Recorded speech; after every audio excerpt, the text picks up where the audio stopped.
Jesus Falsis, kinasuhan na nga ni Senator Chis Escudero ng disbarment.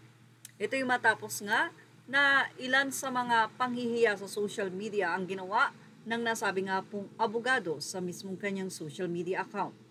Una, sinabi niyang shameless.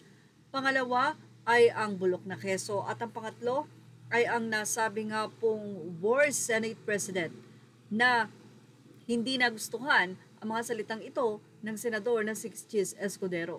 Ilan lamang daw ito sa nakalagay sa affidavit na or sa complaint na isinampa ni Chis Escudero laban sa kanya.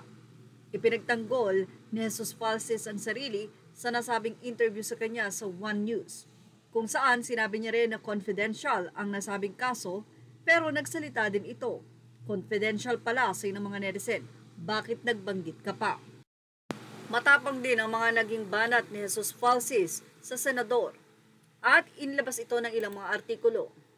Nakalagay doon, unfortunately marked by ill-tempered and hateful language, say ni Chis Escudero. Respondents' tirades in social media betray not only a lack of restraints and virtue expected of a lawyer, but also an inexplicable contempt for complainant.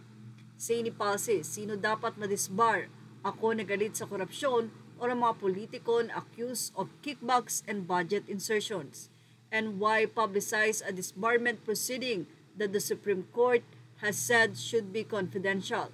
Bakat you, Senator Chis Escudero. At sa speech ni Senator Chis Escudero, narito pa ang ibinahagi ni Jesus Falsis. It seems like an audition piece because we all know VP Sara is a frontrunner for 2028, so she's looking for someone to be her vice president. Isang akusasyon na tanging siya lamang ang nagsabi at pakiwari niya na ito ang gagawin ni Chis Escudero.